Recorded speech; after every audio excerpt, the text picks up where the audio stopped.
우리 저를 한번 따라 하십니다. 모든 것이 하나님의 은혜입니다. 예, 점점 그런 것이 더 깨달아지는 그런 시대를 우리가 살아가고 있습니다. 1894년 19세기 말입니다. 일본 해군하고 청나라 해군하고 바다에서 만나서 전투를 한번 합니다. 그때가 청일전쟁 때입니다. 그때 역사 기록을 보면은 청나라에 있는 배 군함 30척이 몽땅 물에 다 수장이 되어집니다. 얼마나 안타까운 일이 있는지 모릅니다. 결국 자그마한 땅덩이를 가진 일본이 중국을 이겨 먹었습니다. 그럼 왜 그런 일이 일어났습니까? 후대 학자들이 그때 상황들을 다 분석을 해보니까 청나라 군함에는 폭탄이 있었는데 이 폭탄이 슉 날아가면 어떻게 해야 되죠? 상대편 배에 가서 펑 터져야 되는데 터지질 않는 겁니다. 그 폭탄 속을 가만 봤더니 그 속에는 모래하고 깻묵하고 들은 거 있잖아요. 그럼 왜 모래하고 깻묵이 들어 있었습니까? 우리가 아는 대로 서태후라는 이 흉악한 이 태후가 이화원이라는 것을 재건을 합니다. 근데 그걸 얼마나 잘 짓고 재건을 다시 잘했는지 나라의 재정을 싹 거기다 집어넣습니다. 그럼 전쟁이 나면은 포탄도 쏴야 되고 뭐 대포도 사야 되고 하는 거기에 있는 돈들이 다 그걸로 들어갑니다. 그러니까 그 큰 함대에 그 많은 사람들이 타고 있는 거기에 포탄에 뭐가 없어요. 터지질 않습니다. 그래서 나중에는 싸우다가 이렇게 명령을 내렸답니다. 어떻게 하든지 저 일본 배에 가서 그냥이라도 맞춰가지고 어떻게 옆에 무너지게 한번 해보자고. 성도 여러분들 참 비참한 이야기입니다. 비참한 이야기임에도 우리가 배워야 할 게 있습니다. 그게 뭡니까? 포탄은 터지지 않으면 아무 소용이 없습니다. 터지지 않은 포탄을 가지고 있는 함대, 아무 짝에도 쓸모없는 거 있잖아요. 그게 아무리 크든지, 아무리 아름답든지, 아무리 해군이 많이 타고 있든지, 그 배가 가지고 있는 포탄이 터지지 않는다면 아무 소용이 없습니다. 우리는 어떤 것 같아요? 우리는 그런 포탄이 있을 것 같아요? 없을 것 같아요? 성경 말씀을 면밀히 살펴보면은 우리 주님이 하늘나라 가시면서 이렇게 부탁을 하십니다. 그 부탁의 내용은 땅끝까지 이르러 누가 되라고요? 증인이 되라고. 근데 땅끝까지 이르러 증인 되는 게 굉장히 어렵습니다. 그러니까 우리 힘으로 해서는 되질 않습니다. 그러니까 그 앞에 무슨 성경이 있어요? 성령이 너희에게 임하시면 너희가 무엇을 받고? 권능을 받고, 이 권능이라는 단어가 영어로는 파워라고 되어 있고 헬라 원문에는 두나민이라고 되어 있습니다. 이 두나민이 뭡니까? 이 두나민 여기에서 다이너마이트가 파생이 됩니다. 그러니까 너희가 성령을 받고 권능을 받는데 그 권능이라는 것은 원래 파워가 있고 원래 터지는 능력이 있다는 겁니다. 그래서 너를 터뜨려서 변화를 시키고 네가 그것을 가지고 있다가 다른 믿지 않는 자나 사탄의 권세에게 그것을 터뜨릴 수가 있다는 겁니다. 그러니까 우리도 터뜨리는 것을 가지고 있는 사람입니다. 청나라 그 함대만 가지고 있는 게 아니라 우리도 터뜨릴 수 있는 것을 가지고 있습니다. 그러면 우리가 그것을 터뜨리고 살고 있습니까? 아니면 그 속에 모래하고 깻묵하고 다 집어넣습니까? 우리의 에너지를 전부 세상에다 다 쏟아가지고 터뜨릴 힘이 있습니까? 없습니까? 한번 오늘 보시길 바랍니다. 정말로 하나님의 백성들이 나에게 성령을 주셔서 예수 믿는 믿음을 주셔서 그것 때문에 내가 나를 향해서 터뜨릴 뿐만 아니라 세상 나가서도 그것을 터뜨려서 믿지 않는 사람들로 하여금 하나님께 돌아오게 하는 그런 역사가 있는지 없는지를 우리가 한번 보셔야 됩니다. 만약에 그 역사가 없다면, 터뜨림의 역사가 없다면 우리도 그 청나라 함대같이 터지지 않는 포탄만 잔뜩 싣고 다니는 거죠. 나 수십 년 예수 믿었다? 내가 옛날에 예수 믿을 때 은혜 얼마나 받은지 아느냐? 내가 옛날에 주님의 일을 할 때 말이야 이런 얘기들을 하는데 터지지를 않아. 근데 이제 오늘 성경 말씀은 우리가 유심히 보셔야 합니다. 사도 바울이 사도 바울이 회심해서 예수 믿게 된 이야기를 사도행전에 3번 기록합니다. 한 번은 누가가 기록을 했습니다. 그리고 2번은 사도 바울이 자기 입으로 이야기를 합니다. 자기 입으로 얘기하는 걸 뭐라 그러죠? 간증이라 그럽니다. 그렇죠? 자기 입으로. 그래서 누가가 이야기할 때는 바울이, 그때는 이름이 사울이니까 사울이 어쩌고 저쩌고 사울이 어쩌고 저쩌고 이렇게 했지만 바울이 자기 이야기를 합니다. 그때는 어떻게 얘기해야 되죠? 내가 그러면서 그 이야기를 막 써나가는 게 나머지 두 번에 기록되어 있습니다. 그러니까 오늘 그 두 번 기록 중에 첫 번째 기록이 오늘 사도행전 22장에 기록되어 있습니다. 잘 보셔야 되는 이유가 사도 바울은 그 사건 때문에 자기 평생이 바뀌더라고요. 평생에 가는 길이 바뀌고, 평생의 인생관이 바뀌고, 평생의 종교관이 바뀌고, 평생의 우주관이 바뀌고, 모든 것이 다 바뀌었습니다. 그 이야기를 지금 누구에게 합니까? 자기를 붙잡고 죽이려고 하는 사람에게. 사도 바울이 지금 이 간증을 하는 요 시점은 사도 바울이 이 유대인들에게 붙잡혀갔고요. 막 바로 조금만, 제가 보기에는 한 10분만 내버려둬서도 죽어지실 거예요. 10분만 내버려둬서도. 그런데 사도 바울이 구사일생으로 죽지는 않습니다. 어마어마하게 매를 맞고 죽을 만큼 되고 쇠사슬에 잡혀있는 그때에 지금 이 이야기를 합니다. 우리 먼저 사도행전 21장 31절부터 보시면요, 사도 바울이 예루살렘에 올라갔다가 붙잡혔습니다. 그랬더니 그 예루살렘 성전에 올라갔다 붙잡혔습니다. 예루살렘 성전에 있는 온 유대인들이 일어나서 사도 바울을 죽이려고 합니다. 그리고는 막 때리고 죽이고 죽이려고 하는 그 장면이 기록되어 있습니다. 왜 그러면 사도 바울을 잡아서 죽이려고 합니까? 사도 바울이 이스라엘 백성과 모세의 율법과 그리고 이곳 성전을 모독하는 이야기를 했다는 겁니다. 그랬더니 거기 있는 사람들이 전부 일어나서 사도 바울에게 달라듭니다.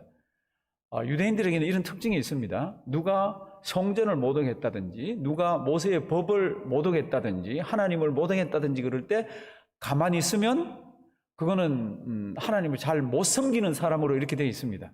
그러니까 그런 말을 들을 땐 다 같이 일어나야 되는 거 있잖아요. 그런데 이제 사도 바울이 성전에 있는 동안에 아시아에서 온 유대인들이 사도 바울을 향해서 그 이야기를 합니다. 이 사람이 우리 하나님의 백성들, 이스라엘 백성들과 모세의 율법과 이곳 성전을 거스리는 이야기들을 했다고. 그랬더니 거기 있는 사람이 다 일어났습니다. 30절 한번 보실래요? 30절. 온 성이 소동했다 그랬습니다. 그리고 31절부터는 앞에도 나오고 우리 가정에도 나올 겁니다. 31절. 저희가 그를 어떻게 해요? 죽이려고.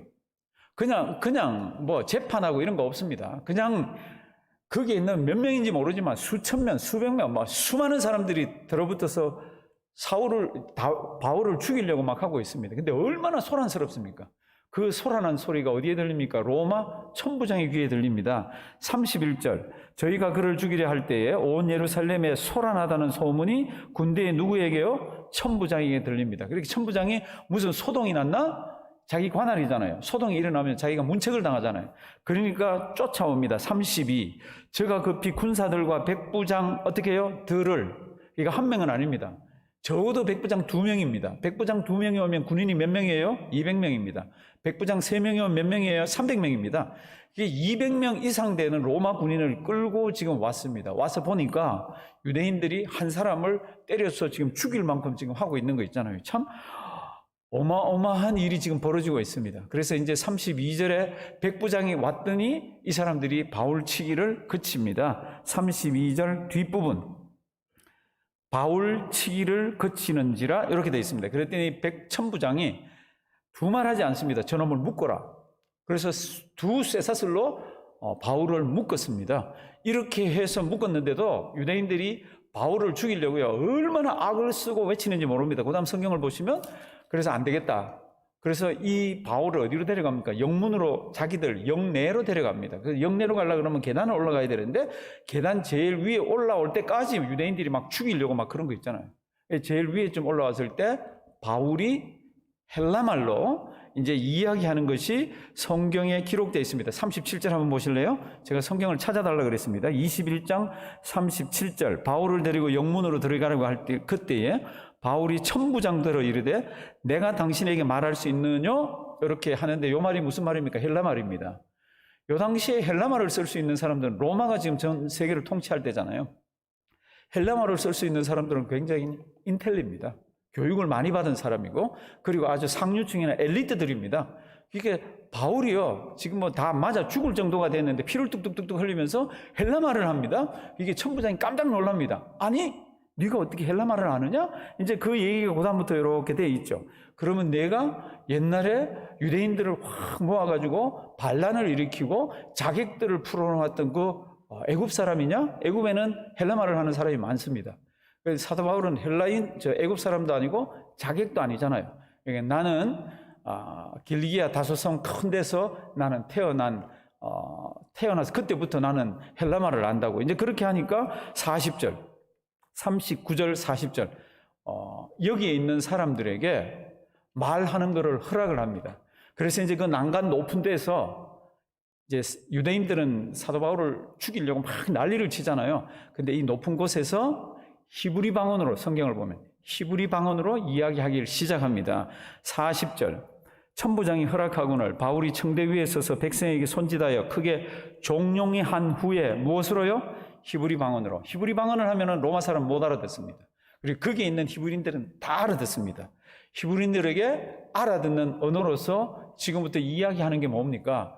자기 간증을 합니다. 사랑하시는 성도님들, 간증 그러면 성도님들 무엇이 기억나세요? 우리 연초에도 간증도 하고 간증 집회도 있고 우리 교회는 간증 집회를 잘 안 합니다. 주로 간증은 이런 사람들이 합니다. 살다가 너무너무 어려웠는데 예수를 믿고 난 뒤에 살림이 풀렸다든지, 참 빚을 지어가지고 이리저리 쫓겨다니다가 참 교회 구퉁이 뒤에서 잠을 자고 있다가 새벽 예배 드리는데 은혜를 받아가지고 예수 믿으면서 자기 빚이 다 해결이 됐고 이런 거, 아니면 죽을 뻔했는데 하나님이 살려주셔서 병이 나았다든지 이런 것들입니다. 간증 대부분 이렇게 들어보시면. 근데 오늘 설교 제목이 뭐예요? 묶인 자의 간증입니다. 이게 요즘으로 치면 어떻게 해야 돼요? 풀려야 간증이 되잖아요. 뭐가 해결이 되고 난 뒤에 나는 이렇다 그러고 간증을 해야 되잖아요. 근데 사도 바울은 열리고 풀리고 묶이고 어렵고 이거하고 상관없이 그 가슴 속에는 하고 싶은 이야기가 가득 찬 거 있잖아요. 예수님에 관한 이야기를 하고 싶은 게 가득 찬 거 있잖아요. 그러니까 자기를 지금 죽이려고 하는 사람 앞에서 히브리 말로 자기 이야기를 합니다. 간증에는 반드시요 간증을 얘기하는데 그 사람이 그랬답니다, 이 사람이 그랬답니다가 아니라 뭐예요? 내가. 그러니까 사도 바울이 22장에 들어가서 이제 쭉 나오는 말씀 보면은 내가가 나옵니다. 성도 여러분들, 사도 바울이 간증을 할 때 거기 있는 사람들은 어떤 사람이라고 그랬습니까? 사도 바울을 죽이려고 하는 사람, 속에 분이 가득 차가지고요, 사도 바울을 찢어서 죽이려고 하던 그런 사람들이 있는 곳에서 사도 바울이 자기의 이야기를 합니다. 성도 여러분들, 제가 처음 시작할 때 터지지 않는 폭탄이라고 그랬습니다. 우리도 어쩌면 터질 폭탄을 가지고 있는데 그걸 터뜨리지를 못하고 다 이상하게 지금 갖고 있는지도 모릅니다. 터뜨릴 수 있는 가장 좋은 폭탄이 뭡니까? 내가 은혜 받은 겁니다. 내 얘기를 하는 겁니다. 그냥 내 얘기 자랑이 아니라 나를 붙들어 주시고 나를 인도해 주시고 나를 사랑하시는 그분을 이야기하는 것이 폭탄을 터뜨리기 가장 좋은 것입니다. 그래서 이제 간증은 성경 간증이건 세상에 누가 이렇게 교회에 와서 어떤 간증을 하건 간증은 이런 포맷을 가지고 있어야 합니다. 제가 우리 교회에 처음 와서부터 이 말씀은 드린 말씀들이에요. 수도 없이 많이 드렸습니다. 간증은 첫 번째 부분이 뭡니까? 예수 만나기 전에 나는 이런 사람이었습니다. 그게 첫 번째 섹션입니다. 두 번째 섹션은 뭡니까? 그러다가 어느 날 나는 예수를 만났습니다. 그리고 세 번째 섹션은 뭡니까? 예수 만나고 난 뒤에 내가 바뀌었습니다. 여기 세 개입니다. 첫 번째 예수 만나기 전에, 그 다음 뭐예요? 예수를 어느 날 만났습니다. 그리고 그 다음에요, 예수를 만나고 난 뒤에 내가 이렇게 바뀌었습니다. 그런데 이 세 번째를 쓰실 때 조심해야 되는 게, 내가 이렇게 바뀌었습니다. 내 인격이 바뀌고, 내 세계관이 바뀌고, 내 인생관이 바뀌고, 내 사람 보는 눈이 바뀌고 이렇게 해야 되는데, 이 세 번째를 뭐라고 바꾸나 그러면 내가 예수를 믿고 난 뒤에 내 환경이 바뀌었습니다. 내 주변이 바뀌었습니다. 내가 잘 살게 되었습니다. 이렇게 하는 것들이 있습니다. 그렇게 간증을 하시면 안 됩니다. 사랑하시는 성도님들, 간증은 예수 믿기 전에 저는 이런 사람이었습니다. 어느 날 예수를 만났습니다. 예수를 믿게 됐습니다. 그 다음 뭐예요? 믿고 난 뒤에 나는 이렇게 바뀌었습니다. 그 바뀐 무엇을 씁니까? 나 자신, 예수님 때문에 바뀐 거, 그리고 내 인격, 그리고 내가 가지고 있던 가치관, 내가 바뀐 거를 이야기를 해야지, 내가 셋집에 살다가 예수를 믿었더니 어느 날 집을 사게 해주시는 거 있잖아요? 뭐 이라든지 아니면 뭐 복권이 맞았습니다든지 뭐 희한한 간증을 하는 분들이 계세요. 간혹. 간증은 성격이 나를 이야기하는 것 같은데 내가 믿는 예수를, 하나님을 드러내는 겁니다. 간증이라는 말이 우리 국어사전에는 어떤 뜻인지 알죠? 제가 국어사전 찾은 걸 한번 가르쳐 드릴게요. 간증, 원래 간증은요, 조선시대에도 간증이라는 말이 있었습니다. 조선시대에는 이 간증을 어떻게 썼습니까? 원래는 남의 범죄에 관련한 증인 또는 증언을 뜻하는 조선시대의 법률 용어가 간증입니다. 그런데 요즘은 한국에서는 법률 용어로 간증이라는 말을 쓰지 않습니다. 간증이라는 말은 어디에 썼습니까? 기독교에서만 씁니다. 근데 요새는 불교에서도 간증이라는 말들을 씁니다. 그러니까 자꾸 이제 우리말을 채용해서 가는 게 많습니다. 간증은 뭡니까? 기독교에서 어떤 사람이 공적으로 자신의 종교적 체험을 이야기하는 의미로 쓴다라고 되어 있습니다. 그러니까 바울의 간증을 지금부터 우리가 한번 봅니다. 바울이 자기 간증을 할 때요, 뭐라 그럽니까? 나 예수 만나기 전에는 이런 사람이었다. 그런데 그거 보면요, 당신들하고 똑같은 사람이었다고 얘기는 안 하지만 그렇게 의미가 그렇게 되어 있습니다. 이제 22장 2절, 저희가 그 히브리 방언으로 말함을 듣고 더욱 종용했다 그랬습니다. 왜요? 자기가 이 사람을 왜 잡았는지 잘 모르는데 자기들끼리도 이제 막 이야기를 시작하니까 조용하게 얘기를 듣기 시작합니다. 3절, 1인칭으로 한다 그랬죠. 간증은. 나는 누구라고요? 유대인입니다. 지금 앞에 듣고 있는 사람 다 유대인이잖아요. 그리고 나는 이방에서 태어났습니다. 길리기아 다소에서 태어났지만 어디서 교육을 받았습니까? 이 성에서. 이 성이 어디예요? 예루살렘 성에서 교육을 받았습니다. 그리고 제가 율법에 얼마나 엄한 교육을 받았는지 모릅니다. 그게 지금 3절에 들어있으면서 자기 선생님 이름도 얘기했죠. 자기 선생님 이름이 뭐예요? 가말리엘. 요거는 외워놓으셔야 됩니다. 자기 선생님은 누구나 얘기하면 이스라엘 유대인이면 다 압니다. 어마어마하게 유명한 사람입니다. 자기는 그분 밑에서 아주 율법에 엄한 교육을 받았습니다. 다른 곳들 보면 그리고 나는 바리새인입니다 들어가 있습니다. 그러니까 나도 당신들처럼 이 유대인이고 나도 율법을 배웠고 나도 얼마나 엄한 교육을 배웠는지 모릅니다. 그리고 우리 스승님 이름은 가말리엘입니다. 4절, 그것뿐만 아니라 나는 지금 예수 믿는 사람들을 핍박하고 그들을 잡아서 죽이기까지 했습니다. 4절, 내가 이 도를 핍박하여 사람을 죽이기까지 하고 남녀를 결박하여 어떻게 해요? 옥에 넘겼다고. 그러니까 나는 당신들보다 훨씬 더 열심히 있었다고. 예수쟁이들 눈에 띄면 잡았고 그들 죽이기도 하고 옥에 넘기기도 했다고.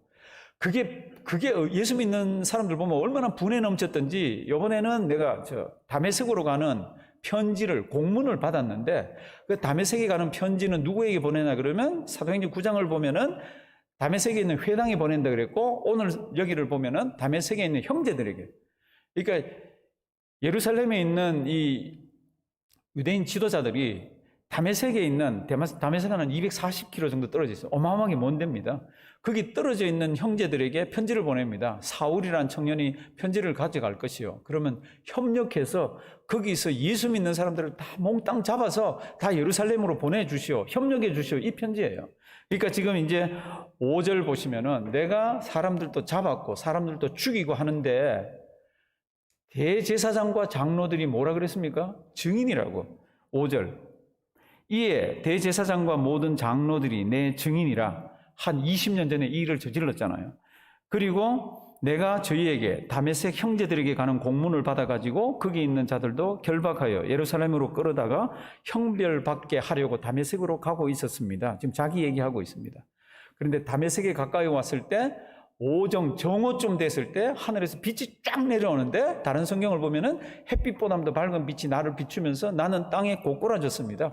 그리고 주위에 있는 사람들은 무슨 소리는 들었지만은 무슨 소리인지는 모르는 소리를 이렇게 들었습니다. 그런데 그 소리는 이런 소리였습니다. 7절, 내가 땅에 엎드려져 들으니 소리 있어 가로되 다 같이 읽습니다. 사울아 사울아 내가 왜 나를 핍박하느냐 하시거늘. 하늘에 소리가 들리는데 사울아 사울아 내가 왜 나를 핍박하느냐. 사울은 이 사람이 누군지 모릅니다. 당신 누구예요? 이렇게 묻습니다. 그렇죠? 그래서 8절 내가 대답하되 주여 니시니까 하니 가로되 나는 내가 핍박하는 누구라? 나사렛 예수라. 주위에 있던 사람은 빛은 보면서 그 말은 다른 성경을 보면 소리 있는 건 알았지만 무슨 소리인지 몰랐다고 그럽니다. 그러니까 소리는 빛은 보았지만 소리는 몰랐다. 소리 뜻은 몰랐다. 이런 해석이 있으면서 이제 10절 보면요. 주님 그러면 내가 어떻게 하면 되죠? 이게 10절입니다. 내가 가로되 주여 무엇을 하리이까? 주께서 가라사대 다 같이 읽습니다. 일어나 다메섹으로 들어가라. 정한 바 너의 모든 행할 것을 거기서 누가 이르리라. 다메섹으로 들어가라 그럽니다. 다메섹으로 지금 이제 다른 성경을 보면 눈이 멀었잖아요. 그렇죠? 그래서 같이 가던 사람 손을 붙들고 그들 인도를 받아서 다메섹에 들어가서 3일 동안 아무것도 보지를 못합니다. 그리고 제가 판단할 때 성경을 볼 때 자기가 자의적으로 먹지 않고 마시지 않습니다. 성경은 식음을 전폐했다. 새 성경은 먹지도 않고 마시지도 않았다 그럽니다. 아마 그 3일 동안 성경에는 기록되어 있지 않습니다. 아마 어마어마하게 울었을 거예요. 예수 그리스도를 만났잖아요. 신구약을 통틀어서 이렇게 보면 하나님을 만나거나 예수 그리스도를 만나서 변하지 않은 사람이 없잖아요. 그냥 변하지 않고 생생한 채로 있었다 그러면 이게 말이 안 되는 거라고 그랬잖아요. 사도 바울이 예수 그리스도를 만나고 난 뒤에 3일 동안 무엇을 했습니까? 잘 모릅니다. 그런데 그때 하늘의 신비와 그리고 하나님께서 그에게 어마어마한 은혜를 주셨을 겁니다. 그리고는 그렇게 식음을 먹고 마시는 것을 끊으면서 기도하면서 눈물 흘리면서 회개하면서 그 기간일 거예요. 3일쯤 됐을 때 누군가가 옵니다. 그 사람 이름은 아나니아입니다. 성경에 보시면 이 아나니아는 유대인들의 율법에 의해도 경건한 사람이고 유대인들도 칭찬하는 자입니다. 그 사람이 12절 보시면 율법에 따라 율법에 의하면 경건한 사람으로 거기 사는 모든 유대인들에게 어떤요? 칭찬을 듣는 사람인 아나니아가 왔습니다. 사도행전 9장 보면 아나니아 보고 가라 그랬더니 아나니아 뭐라 그래요? 나 안 가겠다 그러죠. 그 사람한테 안 가겠습니다. 그 사람 잡고 여기도 잡으러 온다 그러는데 제가 왜 갑니까? 그때 우리 주님이 사도 바울이 뭐를 가르쳐 줍니까? 사명을 가르쳐 줍니다. 그가 이제껏 이렇게 살았지만 앞으로는 이렇게 살 거라고. 사도행전 9장 앞에 나오는데 또 컴퓨터에 나오는데 우리 다 같이 한번 보도록 하시겠습니다. 사도행전 9장. 주께서 가라사대 가라. 이 사람은 내 이름을 이방인과 임금들과 이스라엘 자손들 앞에 전하기 위하여 택한 뭐라고요? 나의 그릇이라. 다 같이 읽습니다. 그가 내 이름을 위하여 해를 얼마나 받아야 할 것을 내가 그에게 보이리라 하시니 아멘. 이제껏 예수 믿는 사람을 죽이려고 쫓아다니는 사람은 헌터입니다. 헌터. 그런데 16절을 보면 헌터가 뭐가 됩니까? 헌티드가 되는 거 있잖아요. 이제는 자기가 해를 받고 쫓겨다니고 도망다니는 그런 사람이 되는데 주님의 일을 얼마나 많이 할지를 모릅니다. 그러니까 여기 있는 아나니아가 사도 바울을 가서 만납니다. 그게 이제 오늘 13절에 보면은 사도 바울 만나서 이제 이렇게 얘기합니다. 13절 보십시오. 내게 와 이제 아나니아가 곁에 서서 말하되 형제 사울아 다시 보라 하거늘 즉시 그를 어떻게 해요? 쳐다봤다고. 다른 성경 보면 눈에 비늘 같은 게 벗겨졌다고 이렇게 돼 있죠. 그리고 14절 그가 또 가로되 다 같이 읽습니다. 우리 조상들의 하나님이 너를 택하여 너로 하여금 자기 뜻을 알게 하시며 저 의인을 보게 하시고 그 입에서 나오는 음성을 듣게 하셨으니 14절 굉장히 중요합니다. 이제 예수님은 3일 동안 다 보여주시고 다 은혜 주시고 이런 걸 하셨어요. 옆에 있는 아나니아는 사도 바울에게 뭐라 그럽니까? 주님께서 너에게 하나님의 뜻을 알게 하시고 그게 이제 14절에 있죠. 그렇죠? 너를 택하여 자기 뜻을 알게 하시고 저 의인을 이분은 예수 그리스도입니다. 예수 그리스도를 보게 하시고 그 다음 뭐예요? 그 입에서 나오는 음성을 어떻게 해요? 듣게 하시다고. 3일 동안 참 일반 하나님의 백성들이 듣지 못하고 보지 못하는 모든 것들은 사도 바울은 다 하나님 아버지 앞에서 은혜를 받았습니다. 그러니까 오늘 앞에 나오는 이 15절 말씀같이 어떻게 되어 있습니까? 아까 9장 15절 사도행전 9장 16절 그가 내 이름을 위하여 해를 얼마나 받아야 할 것을 내가 그에게 보이리라. 그러니까 사도 바울은요 어마어마하게 어려움을 당하게 되어 있습니다. 그러니까 지금 이렇게 자기 간증을 하는 이 순간에도 자기를 죽이려고요 눈이 막 번득번득하는 사람들입니다. 근데 재밌는 거는요 사도 바울이 언제 주님을 만났습니까? 사도행전 9장에 가보시면요 살기가 등등할 때입니다. 다메섹에 있는 예수 믿는 사람들을 잡아 죽이려고 살기가 등등할 때 예수님을 만나게 해주셨어요. 지금 여기 있는 유대인들은 어떤 유대인이에요? 살기가 등등한 유대인들입니다. 그에게 자기가 만난 예수를 지금 얘기하고 있습니다. 나도 당신들과 같은 유대인입니다. 나도 당신들처럼 율법을 배웠습니다. 얼마나 음하게 받았는지 모릅니다. 우리 선생님 이름은 가말리엘입니다. 그뿐만 아니라 나는 예수 믿는 사람들 봐내지를 못해서 그들을 잡아서 죽이기까지 하고 옥에 남녀할 것 없이 다 옥에다 갖다 넘겼습니다. 그것도 성이 차질 않아서 다메섹에 있는 예수 믿는 사람들 내가 잡으러 가던 사람입니다. 그런데 그때 하나님이 나를 불러주시고 만나주셨습니다. 그리고는 그 하나님께서 자기 뜻을 나에게 말씀해 주시고 가르쳐 주시고 그리고 음성으로 들려주시고 하면서 예수 그리스도가 누군지 내가 어떻게 살아야 하는지를 알게 됐습니다. 그 얘기를 하고 그 다음부터 이렇게 보면요, 이제 뭐 세례도 받고 그 다음에 이제 17절부터 보면은 몇 년이 지난 뒤에 이제 예루살렘에 올라가서 기도를 하고 있는데 비몽사몽간에 주님께서 나타나서 자기에게 이렇게 얘기합니다. 빨리 여기 떠나라고. 그랬더니 사도 바울이 뭐라 그러죠? 아닙니다. 주님, 여기 유대인들이 많은데 그 유대인들에게 제가 예수를 전해야 됩니다. 이렇게 얘기합니다. 빨리 떠나라고. 사도 바울이 이렇게 얘기합니다. 아닙니다. 저들은 제가 예수 믿는 거 얼마나 싫어하는지 사람들 잡아 죽이고 스데반 죽일 때도 내가 가편에 표를 던지고 내가 그 정어를 얼마나 하는지 압니다. 그랬더니 가라고 얘기합니다.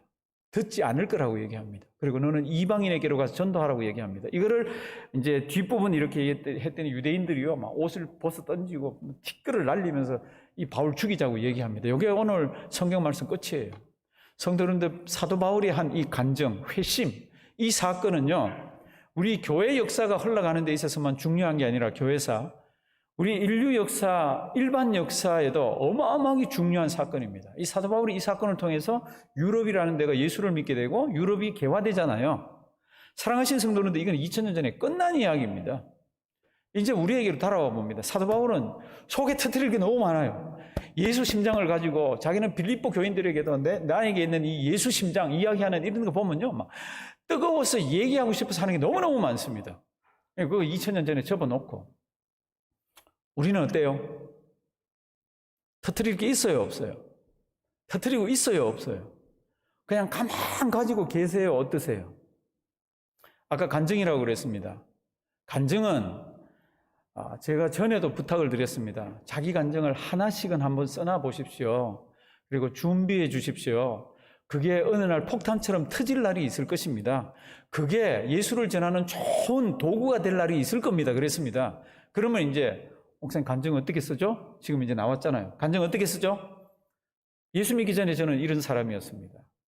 그리고 두 번째가 뭐예요? 어느 날 예수를 믿게 됐습니다. 그리고 세 번째가 뭐예요? 예수 믿고 난 뒤에 제가 이렇게 바뀌었습니다. 이런 겁니다. 예를 들면 저는 예수를 모를 때는 세상이 다인 줄 알았습니다. 그래서 저는요, 세상이 좋은 거라 그러면 얼마나 쫓아다니는지 모릅니다. 나쁜 짓은 안 하고 거짓말 안 하고 이런 걸 안 해도 참 세상의 가치관에서 그렇게 쭉 살아가던 날, 참 그럼에도 불구하고 마음속에는 평안이 없었습니다. 그러던 어느 날 제가 예수님을 만나게 됐습니다. 이거는 길지 않아도 된다 그랬죠. 어느 목사님한테 제가 은혜를 받아가지고 그때 그걸 장황하게 하는 게 아닙니다. 제가 어느 날 예수님을 만났습니다. 그걸 듣는 사람들의 관심은 before하고 after예요. 예수를 만나고 난 뒤에 제가 이렇게 바뀌었습니다. 제가 그렇게 좋아하던 것, 제가 그렇게 이런 짓을 하는 것, 이런 것들이 다 정리가 되고 이렇게 이야기하면서 자기가 바뀐 이야기를 하면요, 굉장히 좋은 감정이에요. 이제 성도 여러분들 이거를 만들 수가 있습니다. 집에서 조용히, 지금 시간이 얼마나 많습니까? 조용한 시간에 내가 정말로 예수 믿기 전에 어떤 인격이었고 어떤 자였는지 저는요, 이렇게 겉으로 보면요, 멀끔하게 생겼는데요, 제 속은 아주 시꺼멓습니다. 이렇게 해도 그거 다 맞잖아요. 그렇게 쓰셔도 되고, 그렇게 해서 남은 모르지만 제 속에 꿈틀꿈틀거리는 것들 하다가 어느 날 제가 예수를 만났습니다. 그런데 예수를 만나고 난 뒤에 제가 바뀐 이야기를 할 수 있잖아요. 기쁨과 참 평안과 하늘나라 소망과 그런 이야기들을 할 수 있잖아요. 근데 간증을 쓰기가 되게 어려운 분이 계세요. 우리 성도님들 중에 간증 쓰는 게 정말로 어려운 분이 계십니다. 그분이 어떤 분인가 하면은 옛날 어릴 때부터 모태신앙이라 믿는 집에서 태어나서 예수를 언제 믿은지 모르는 분들이 계세요. 예수를 언제 믿은지 그런 분들 계시잖아요. 신학적으로 그런 걸 다룹니다. 어떤 사람은 분명히 예수 믿는 걸 언제였다는 걸 아는 사람이 있는 반면에 어떤 사람은 예수를 믿고 있는데 언제 믿은지를 모르는 사람이 있는 거예요. 이런 사람은 제가 예수 믿기 전에는요 이렇게 쓰려고 그러면 이게 쓰지질 않습니다.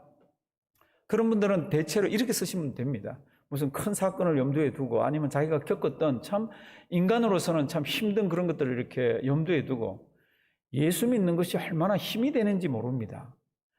그러니까 2번을 1번으로 뽑아내는 거죠. 그러니까 예수 믿는 게 얼마나 기쁜지 모릅니다. 전에 이런 일이 저에게 있었거든요. 그건 누구나 겪을 수 있지만 누구나 흔들릴 수 있고 누구나 가슴이 낙담되고 누구나 눈물을 흘릴 수 있는 그런 것들입니다. 그런 일이 저한테 있었는데요. 예수 믿는다는 이 믿음이 그걸 이겨내게 하는 거 있잖아요. 예수 믿는 이것 때문에 제가 그걸 아무것도 아니듯이 참 평안하게 겪어갈 수 있는 거 있잖아요. 이렇게 쓸 수가 있습니다. 이렇건저렇건 사랑하시는 성도 여러분들 간증을 준비하셔야 돼. 이렇게 제가 우리 교회 온 지 14년이 넘었잖아요. 그때부터 얘기했으니까 아마 지금 다 준비하고 계실지 모르지만 그 뒤에 또 최근에 오셨거나 몇 년 전에 오신 분들 혹시 준비가 안 된 분들이 있으면 자기 간증을 하나 써놓으시기 바랍니다. 그거 아무 때나 얘기하는 건 아닙니다. 어느 날 친구하고 얘기하거나 어느 날 이야기할 기회가 될 때 그걸 집어 꺼내면요 굉장히 파워풀합니다. 그 자체가 복음은 아닙니다. 오해하시면 안 됩니다. 간증은 복음이 아니에요. 복음은 주 예수 그리스도입니다. 그러니까 예수 믿기 전에 저는 이런 사람이었습니다. 그래서 어느 날 제가 예수를 믿게 됐습니다. 그리고 이렇게 바뀌었습니다. 그 얘기를 하고는 누구 얘기를 해야 되죠? 나를 바꾸신 그분은 그 예수 이야기를 하셔야 됩니다. 그리고 그분이 나에게 찾아오셨을 때 정말로 저는요 그러면서 그때 이야기를 할 수 있잖아요. 그건 누구나 다 있잖아요. 누구나. 성도님들 이런 간증들을 하나 가지고 있는 성도님이 참 파워풀한 성도님입니다. 가슴속에 심장이 쿵 죽을 때까지 뛰는데요. 이 가슴 뛰는 가슴 속에서 주님께서 나에게 주신 은혜를 순간순간마다 되새겨 볼 수가 있고 이야기해 볼 수가 있고 누군가가 전해줄 수 있는 이것같이 기쁜 게 어디 있습니까? 베드로 사도는 이렇게 얘기합니다. 베드로전서 3장에 보면은 우리 앞에 나올 텐데 다 같이 우리 큰 소리를 한번 읽습니다. 다 같이 읽습니다. 너희 마음에 그리스도를 주로 삼아 거룩하게 하고 너희 속에 있는 소망에 관한 이유를 묻는 자에게는 대답할 것을 항상 예비하되 온유와 두려움으로 하고 선한 양심을 가지라. 이는 그리스도 안에 있는 너희의 선행을 욕하는 자들로 그 비방하는 일에 부끄러움을 당하게 하려 함이라. 아멘. 너희 마음에 그리스도를 주로 삼아 거룩하게 하고 우리 다 그렇게 살고 있잖아요. 그런데 그렇게만 사는 게 아니라 누군가가 당신이 가지고 있는 믿음이나 소망이나 예수에 관해서 누군가가 질문을 하거나 물어보면은 너희 속의 소망에 관한 이유를 묻는 자에게는 뭐라 그랬습니까? 대답할 것을 항상 예비하고. 목사님 그러면 성경으로 대답하면 되잖아요. 맞아요. 성경으로 대답하면 되는데 믿지 않는 사람들은 처음부터 성경을 얘기하면요 귀를 닫아버립니다. 성경에 보면 있잖아요. 그 관심이 있으세요? 성경에는요 이렇게 나가면요 별 그거 안 합니다. 아 그래요? 저도 처음부터 이런 소망이 있었던 거 아닙니다. 저도 처음부터 이런 인생길 가던 사람이 아닙니다. 저는 원래요 그러면서 앞부분 얘기하면 되잖아요. 저는 원래요 처음에 이런 사람이었습니다. 그런데요 그런 거를 다 해봐도 제 마음에 평안도 없고 참 위로도 없고 그냥 그렇게 살고 있는데 어느 날 제가 예수를 만났습니다. 그렇게 하고 그 다음에 바뀐 내용 얘기하면서 예수님 얘기하면 되잖아요. 성도들 이거는 터지게 되어 있습니다. 지금 시간이 많습니다. 저는 목사이기 때문에 우리 성도님들과 지금 이 팬데믹을 생각하면 그냥 속으로 눈물이 많이 흘러요. 우리 성도님들이 지금 사는 게 어려워서 눈물이 흐르는 게 아닙니다. 어려울 때는 똑같이 다 어렵습니다. 안 믿는 사람도 어렵고 믿는 사람도 어렵고 믿기 때문에 안 어려움 주십시오. 저는 그런 기도는 하지를 자체를 않습니다. 처음부터. 제가 어렵고 답답하고 이게 눈물이 속으로 많이 흐르는 거는 지금 이렇게 팬데믹이 지금 5개월, 6개월, 어떤 날은 7개월 이렇게 돼서 넘어오는 동안에 우리의 관심은 온통 코로나, 코비드-19이었습니다. 코로나 바이러스였습니다. 그러게 이게 어느 나라에 뭐 얼마 정도 가까이서 누가 어쩌고 전부 이런 데 정신이 팔려가지고 가는 이때 요한계시록을 보면은 세상 역사는 또 다르게 흘러가는 게 있습니다. 이게 빌미가 될지 이것하고 연관이 될지 뭐가 어떻게 될지는 모르지만 요한계시록 13장에 가면 어마어마한 이야기들을 하고 있습니다. 짐승의 표가 등장하잖아요. 제가 이런 말씀을 자꾸 드렸어요. 그게 없으면 사고팔고를 못한다고 얼마나 성도님들 어렵겠습니까? 답답하고 그랬지만 사실은 사고팔고 못하는 그 짐승의 표가 그냥 그것만 하고 연관이 되어 있지 않습니다. 1957년에 여기 포틀리에 있는 영화관 한 군데에서 한 군데 한 영화관인데 상영관이 다르잖아요. 그 속에 이런 실험을 했습니다. 1957년이에요. 지금부터 63년 전입니다.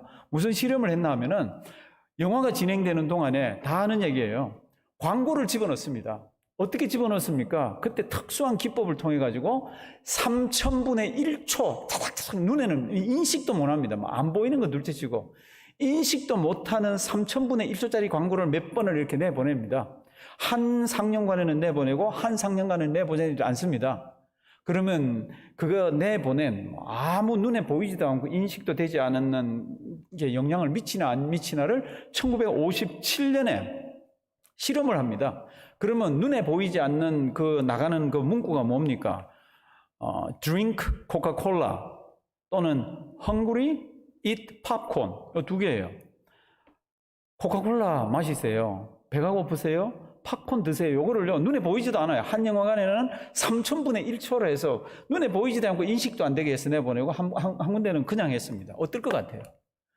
실험을 하고 너무너무 깜짝 놀랐습니다. 아무도 인지도 안 되고 아무것도 안 되는데 나오면서 그게 나갔던 영화를 감상했던 사람들은 코카콜라 판매가 18.1%가 늘었고 팝콘은 57.8%가 늘었습니다.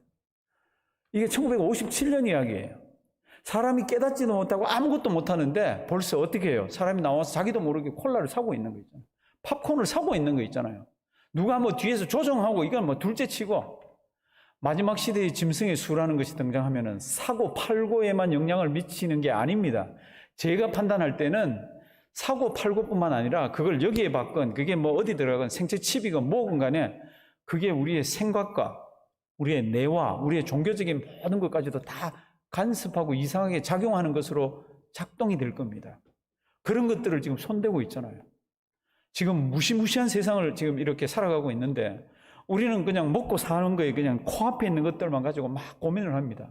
성도 여러분들 다른 고민하기를 바랍니다. 이 세상에서 지금 가던 이 세상에서 새로운 이상한 세상으로 들어가면은 그때부터는 우리가 예수를 전하지를 못합니다. 아니 우리가 예수를 이야기도 못합니다. 우리가 앞에 지금 찬송이 나오는데 찬송을 보고 부릅니다. 보고 부를 찬송가가 없습니다. 보고 읽을 성경책이 없습니다. 아이 목사님 그거 뭐 있는데 눈에 보이는 성경책 없을 거고 스마트폰이나 이런 데 있는 거는 다 위에서 통제하면 싹 다 없어질 거고 그 다음 아까 짐승의 표를 받는다 그랬잖아요. 그 짐승의 표나 이런 것들이 우리 생각이나 우리 인지 능력에 영향을 미칠 겁니까? 안 미칠 겁니까? 제가 볼 때는 미칩니다. 아니 지금 3000분의 1 인식도 못하는데도 뭐 하나 쑥쑥쑥 집어넣으면 참 거기 조정을 받고 있는 게 사람인데 지금 시대가 어떤 시대입니까? 지금 시대가 정말로 주님 그리고 기도할 때고요. 지금 시대가 죽어가는 영혼을 품어야 될 때고요. 지금 시대가 마지막 환란을 준비해야 될 때입니다. 저는 미국 시민권자가 아닙니다. 그래서 미국 정치 얘기하기도 좀 쉬운 편입니다. 근데 하나 얘기가 있습니다. 제가 한 몇 년 전에 강대상에서 설교할 때는 더 무거운 게 있었습니다. 그게 뭡니까? 동성애나 LGBT에 관한 이야기를 하면 무거웠어요. 그런데 희한한 사람이 대통령이 되고 나서는 그 부분에 있어서는 아주 평안한 거 있잖아요. 그런데 사람들은 그 사람을 다 욕을 합니다. 그리고 옛날에 참 그 희한한 거로 몰고 가고 이제 조금 더 있으면 이게 영적으로 어떻게 되나 막 근심이 쌓여 있을 때 그 사람들 라인은 일단 딱 끊어지더라고. 그리고는 이 사람이 들어왔습니다. 그리고는 지금 어느 누구도 지금 동성애나 누구 얘기를 해도 쇠고랑을 차거나 뭐 결혼식 뭐 했던 이런 얘기가 싹 다 들어가 있습니다. 앞에서 지도하거나 끌고 가는 사람들이 참 중요합니다. 밥 잘 먹고 살고 하는 게 제가 옛날부터 보지 마라 그랬잖아요. 그 사람의 원리와 철학과 세상 살아가는 그런 큰 원리의 툴이 뭔지 이런 것들을 보시라 그랬잖아요. 우리가 사는 세상은 한 치 앞을 내다볼 수 없습니다. 지금요, 코로나가 어디 쪽으로 튈지 모릅니다. 어쩌면 백신이라는 것을 맞으라 그럴 때 그걸 맞으면 우리 몸에 이상한 부분에 뭐를 변형을 시킬지도 모릅니다. 저한테 어떤 분이 그걸 보냈더라고요. 근데 그게 전공하는 사람이 보냈습니다. 참 어마어마한 일이 지금 준비되고 있는데 우리는 지금 다 지금 넉넉고 이게 언제 끝나서 내 장사는 언제 하고 그 걱정하셔야죠. 그런데 그거보다 좀 더 근본적이고 또 더 먼 곳, 우리의 자녀들은, 그럼 우리 손자, 손녀들은 그럼 믿음이 제대로 돼 있는가? 이겨낼 수가 있는가? 사랑하시는 성도 여러분들, 오늘 고민은 뭔가 터지는 것을 만들어 놓는 겁니다. 집에 다 가셔서, 또 댁에 계신 분들은요, 우리 자기 자신의 간증을 하나 잘 만드셔서 주님 위해서 잘 쓰는 우리가 되기를 주님의 이름으로 부탁드립니다. 살아계신 하나님, 참 바울의 이야기지만 나의 이야기가 되게 하시고, 하나님, 우리도 주님의 은혜를 받아서 참 터뜨릴 수 있는 귀한 것들을 그냥 꽁꽁 묶어서 하나님 불발탈같이 가지고 있는 자들입니다. 기도하게 하시고 성경 읽으며 깨게 하시고 주님 앞에서 바른 신앙생활하게 해 주시옵소서. 예수님의 이름으로 기도드리옵나이다. 아멘.